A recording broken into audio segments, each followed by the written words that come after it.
Prayer warriors ministry. இன்றைய வாக்குத்தத்தம் ஏசாயா அதிகாரம் 27 இறைவார்த்தை 3.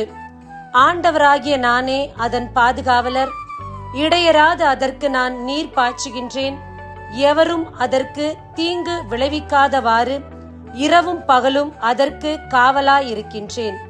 அன்பார்ந்தவர்களே, இந்த நாளில் நம்முடைய வாழ்க்கை ஆண்டவருடைய கரத்தில் இருக்கின்றது.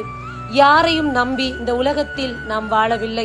எது இருந்தாலும் இல்லாமல் போனாலும் இறைவன் ஒவ்வொரு நாளும் நமக்கு வேண்டிய ஆசீர்வாதத்தையும் நம்முடைய தேவைகள் அனைத்தையும் இரவும் பகலும் அவர் சந்தித்துக் கொண்டிருக்கின்றார்.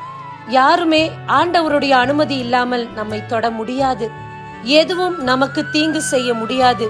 ஏனென்றால் இறைவன் தாமே நாம் எந்த விதத்திலும் தளர்ந்து போகாதபடி நமக்கு வேண்டிய நீரை கொடுத்து, நமக்கு வேண்டிய ஆசிரை கொடுத்து நம்மை பாதுகாப்பாய் நடத்தி கொண்டு வருகின்றார். சத்ருவானவனோ அல்லது மனித திட்டங்களோ நம்மை சேதப்படுத்த முடியாது. நாம் இறைவனின் பாதுகாப்பில் இருக்கின்றோம். ஆமேன். God bless you. என்ன தேடுவத நீங்க நிறுத்தல, உங்க அன்புக்கு ஒரு எல்லை இல்ல. புதிய துவக்கம் எனக்கு தந்தீங்க, உங்க தோளின் மீது சுமந்து வந்தீங்க. நீர் என்ன மறக்கல, என்னை விட்டு விலகல.